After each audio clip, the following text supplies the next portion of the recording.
Hali gani mwanafamilia wa channel tupendwa hii hapa ya Bizoza Media,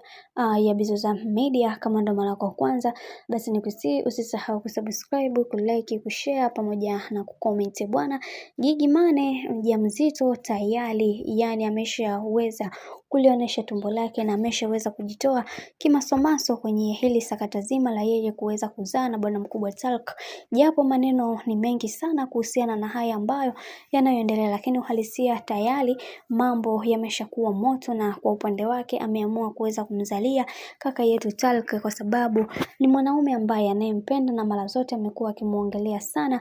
midomoni mwake na kusema kwamba katika mwanaume ambaye ninayempenda na mwenye thamani kubwa kwangu ni bwana mkubwa Talk, kwa sababu ni mwanaume ambaye mwenye kujali hisia zangu na mwenye kujali ni kitu gani ambacho nataka na ni kitu gani ambacho sitaki kwa wakati gani. Hivyo sina budi kuweza kumpa nafasi kubwa katika moyo wangu na katika maisha yangu ili aweze kuwa baba wa watoto wangu. Kiukweli nafurahia na naenjoy kuweza kuishi na bwana mkubwa ambaye ni Talk, kwa sababu ni mwanaume wa ndoto zangu, na mara zote nimekuwa nikiomba sana na kusali kuweza kupata walau hata ndoa, na Mungu ameweza kunibariki, nimeweza kuipata ndoa hii. Uacha nami niendelee kuifanyia kazi, kwa sababu nimekuwa mtu ambaye nimedhalilika sana kiupande wangu. Hili jambo lilikuwa linaniumiza na nilitamani sana kuweza kuliongea kipindi cha nyuma, lakini watu wengi hawakutaka kuweza kunielewa ni namna gani ambavyo ninapitia maumivu, kuweza kuona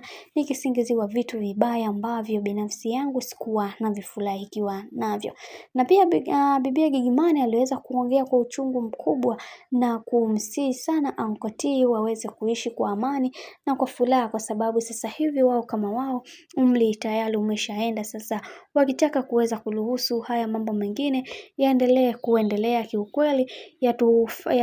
yatulazimu kuweza kuwafanya watu wengine waendelee kutufuatilia katika kila hatua ya maisha ambayo wanayoifanya, kwa sababu sasa hivi tayari wameshakuwa watu wazima. Hivyo ni vyema wangeamua kufocus kwenye jambo moja la kuwa na upendo na amani katika maisha yao kiujumla, kwa sababu kuna mambo mengi ambayo yanayoendelea na kila mtu anatamani kuweza kuona akipata kampani kubwa kutoka kwa mwenzake. Alimsihi sana na kumwambia kwamba asimpe pressure ya aina yoyote, kwani yeye kwa sasa ni mama mjamzito na anatamani kuweza kuona wakiishi kwa amani na kwa furaha pia, kwa sababu kuna vitu vingi ambavyo anatamani kuweza kuviona vikibadilika kwa Uncle T, lakini vimekuwa tofauti sana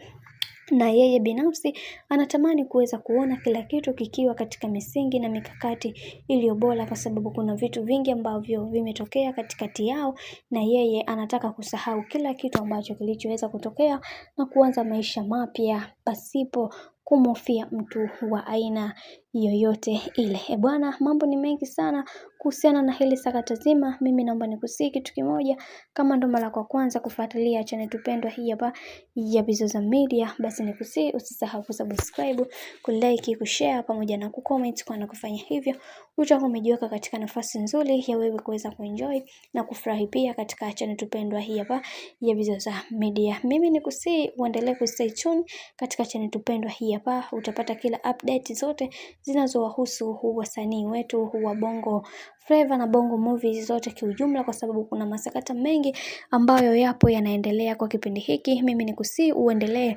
kufuatilia channel tupendwa hii hapa ya Bizoza Media, utapata kila update ya watu au ya kila kitu ambacho kinachotokea katika mitandao ya kijamii na kimaisha ya watu wote kiujumla.